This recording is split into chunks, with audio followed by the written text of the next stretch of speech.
Good morning everyone, welcome to my craft desk. So today I'm going to show you how to make a chipboard cover for an album. An album like this. This is an album I've made recently and we're going to make the one today in the same size. So this is a 5 by 8 inch with a 2 inch wide spine. I'm going to film a secondary video on how to put the pages in this waterfall style and how to decorate them shortly. So that will be coming on my channel, but today we're going to focus on how to make the actual cover itself. It looks impressive, but actually it's quite easy when you get your mind around it. I learned from Kristen, obviously, but I have done a few now, and I just want to talk you through how to do it. So what you're going to need is some chipboard. This isn't actually chipboard, this is mount board, which is leftovers from mounting picture frames, but any thick material will do. You can use the backs of 12 by 12 paper pads, they're quite often good. Packaging materials, you know, the sturdy envelopes, the cardstock in that, anything that is thicker than a paper, anything that will keep its structure, you can use. What, as I've said, this is a 5 by 8 album, so we are 5 by 8, one for the front cover, one for the back cover, and one for the spine. So first thing you need to do is get your chipboard and chop it down.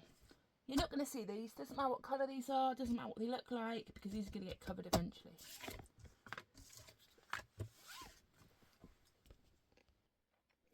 What you're going to do once you've cut your chipboard is you're going to find something to cover your album with. So this one I did it in some mulberry paper, which was quite fun, but today I'm just going to do it in some black cardstock because I will be putting decorative images on top.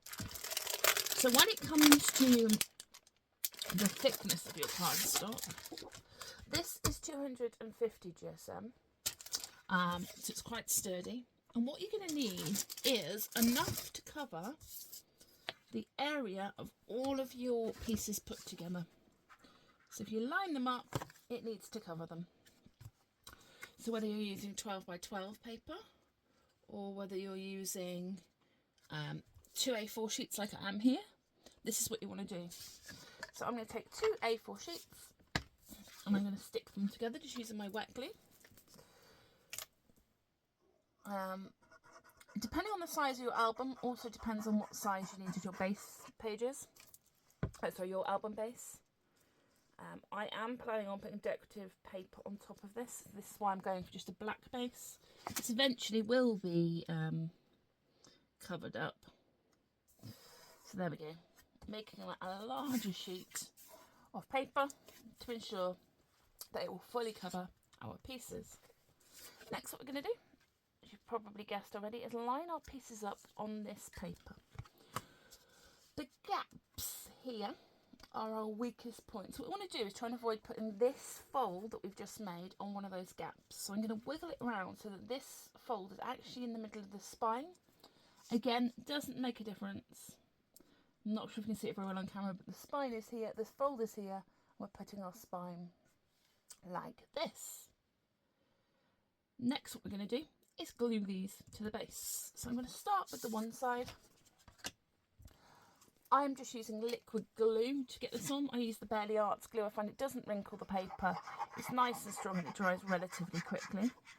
But glitter art glue does the same. I'm sure everyone has their favourite glue, but this is my favourite. I'm being quite liberal with it there. I'm going to put it down roughly where it was before. Smack bang in the middle. So here I have a little tool. You don't need this, this is not a necessity, you can eyeball this. But I'm not very good at getting things straight. To ensure that the gaps between the spine and the back page and the front page are the same width, I'm using this little guide. This little guide, and that is the width I want my spine to be. Roughly, probably 1/4 inch across. You can buy these bookbinding tools everywhere. I think I got this one on Amazon. Relatively inexpensive, but I love it for being able to line things up easily. So I'm putting that here, and then going to add my spine. So again, lots of glue on that. These will be covered, but we want to just make sure there's a nice connection on them. I'm going to hold on to my tool, use that as a guide, and line it up. Make sure it's lined up top and bottom because you want this edge to be nice and flush. And then you probably guess the next bit. Doing exactly the same with the back cover. Dots and lots of glue. Also, using liquid glue means that if you get it wrong, it doesn't matter, you can pull it up. You've got a bit of wiggle room with it. There we go. So, gonna line it up. It's important as well that you try and make these, when you cut these originally, as accurate as possible, so that there is a nice flush line, because otherwise you will see it on the edge of your journal. Next thing I'm going to do is cut off the excess material to stop it being bulky. So what I'm going to do is use my little tool again. You don't need to use your little tool, you can just eyeball it, but this ensures I get a nice angle for making my corners. So line up my little corner bit, there we go, and this is the angle we're going to cut. So if you can go straight in with your craft knife, what I'm going to do is I'm going to get my pencil, I'm going to mark it, ooh. There we go, and that gives us an idea of the cut, and I'm going to go around and repeat that on all 4 corners of my journal. There we go, all 4 corners, line it up, mark it, line it up. This is probably the most difficult bit of measuring you've got to do in the whole project. But with the tool it makes it really easy. I'm not even going to be that accurate with this, I'm just going to chop it with my scissors. Again, you don't need to be, you won't see this as such, because you will eventually be covering the inside, so you won't see the sort of workings of it. But chop that off. Chop that off by trying to stick to the angles as much as possible. When it does come to folding the corners, which I'll show you in a minute, it makes it easier. Fold it off. It also determines that you've got the right amount of material for doing the the corners, folding the corners, there we go.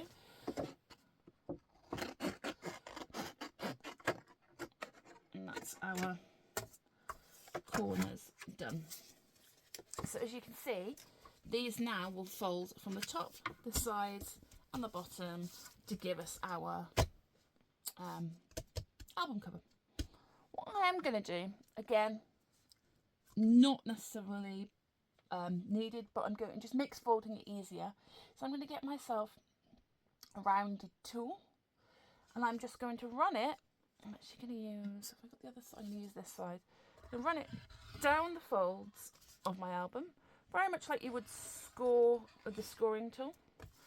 I'm then going to run it across this edge, anywhere that you know there's going to be folded in a minute, so across the edge. Doesn't need to be accurate, but I'm just pushing against the edge and making myself a score line. So when we do score it, it gives a good guide of where the score is going to go. And now it's time to score. Let's fold them up. I'm using this, which is double-sided adhesive tape. This is a score tape. SKOR is the branded version. But anything with this, and I'll show you in a second. Snookwan tape is on all of them. On the branded stuff, on the non-branded stuff. This is really strong. And what I'm doing is I'm putting 2 lines, one close and one a little bit further away on all 4 of my sides. What I like about this tape is it's strong, but also you can just rip it with your fingers. You don't have to cut it because I'm lazy. So there you go. See, you can just pull it, but it's strong enough as a tape. You can get it in all sorts of thicknesses. This is just the first one I picked up. You could go for just a thicker line, but I do like to do 2 because I'm going to add some liquid glue. And by having 2, it means there's like a nice mix between liquid glue holding on to the cover and also the tape itself. So there you go, that's number 3. So we're just doing this on all 4 sides. Again, you won't actually see it finally, so it doesn't matter if you're not that accurate. If you find when you've cut your, you put your bases on and you've cut your corners, these are really, really fat, you can always trim them down a little bit. But I mean, these are okay. You just need to make sure there's enough material to cover the inside bit. And it's as easy as that. I'm just going to grab my pokey tool so that I can release this, and we're going to go from the bottom one first, and I'm going to show you. So I normally do, are we going to go from the bottom first? No, let's do the sides first. It's really hard to think about and do. So I'm going to go for the side first, and we're going to fold the side. Am I? No, top and bottom. I do this now, automatic pilot, so I don't even think about it. So what I'm going to do before I even get the release tape is I've made that score line. I'm just going to gently encourage the cardstock up. You will find that if you're finding your cardstock is ripping, your cardstock is probably not thick enough, and you just need to be gentle with it. You need to sort of encourage it to go into the position you want. So remember, I haven't released any of the paper, any of the glue, and we want to make this as tight as possible as we're doing so, but that little encouragement helps you. I'm going to pull it down. I'm going to release my paper. 1. Oh, where's the other end? 2. It's either really easy or really hard. Double-sided tape, isn't it? Add some liquid glue all over this. The reason I put liquid glue on is if I put it down and it's wonky or I need to pull it back up, it allows you to do that before the double-sided tape takes full hold. But the double-sided tape does also allow you to quickly stick it down and not have to wait for the glue to fully dry. So I'm going to start here. I always start the spine. I'm going to wiggle it across. I'm going to push it down. We've already pre-folded it. And then just going from one end to the other and pushing. I don't know if you can see the motion I'm using. I'm pushing it into the spine itself, so that edge is nice and crispy. What I'm also going to do now is I'm going to get my little tool, and I'm just going to also ensure that that score line, I'm going to use the fatter end, the score line is back there. Oh, see, I've cracked it. Don't know if you see it on the camera.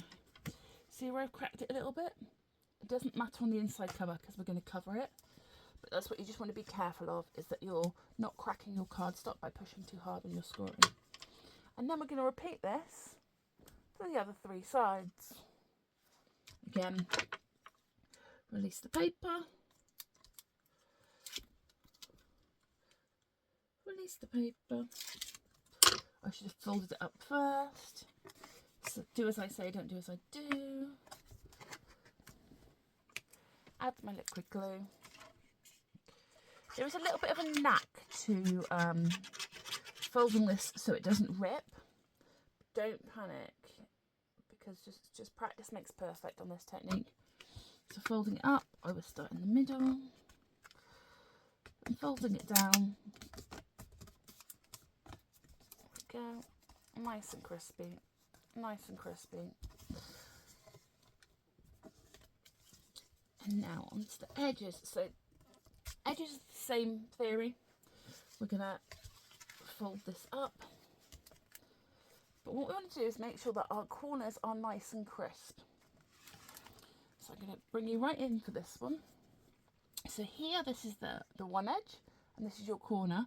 There's a little overlap. And what I do is I put my fingernail into the overlap and just make a little crease mark with my fingernail. And that ensures that when I fold this over, that corner is going to be nice and sharp. And I'm going to do the same on the other side. I'm going to just get where the fold is naturally, push my fingernail in there, make it nice and crisp. And that means that our edges of our corners are going to be crispy. Edges are what people worry about, the corners especially, that fold. If you mess it up, there's a wonderful little thing called a book corner. When I first started making it, all my albums had book corners on because I wasn't very good at the corners. The tool helped me a lot getting the positioning of the corners correct, and the right amount of material left over, because you want this not to be bulky. And then what I'm going to do here is I'm going to start at the one corner, make sure that it's tucked in with my nail, and it's nice and crisp, and then the same nail, nice and crisp, and then work my way to the middle. And I'm going to show you once more on this side. Pull that on. Actually, let's make the little nail mark first. And all I'm doing is pushing against the edge of that chipboard. So it's nice and crispy. And it's got a nice tight fold. Like that. Oh, where's the edge? There we go.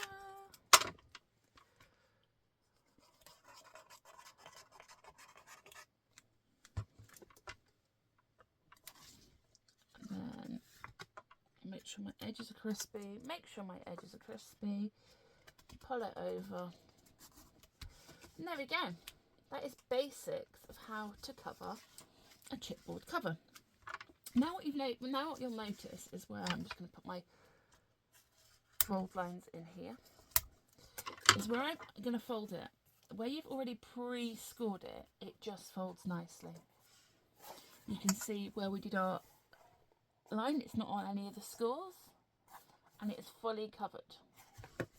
So depending what type of album you're going to make now, you can cover the insides just using some back cardstock. As you can see here, I have just covered this one with matching ones. Or if you're going to use the covers to put pages on or pockets on or anything like that, you can go in with the decorative paper you're going to use and cover them with that. Hello, that's Luke, my cat, coming to say hello. Yeah, and that's it. That is how you make a chipboard cover. It's really easy, really versatile. And this is the one that I'll be using in our next project. The same theory applies if you're doing it with material as well. So the only difference when making a material cover, let me see if I can quickly find my material cover to show you, is that instead of using glue, I use Bonder Web, which is an iron-on adhesive. So instead of using wet glue, I use an iron-on adhesive, but the folds and the cutting and everything else is exactly the same. Right, I will see you hopefully soon to show you how to put the waterfall pages into the album. Thanks, bye.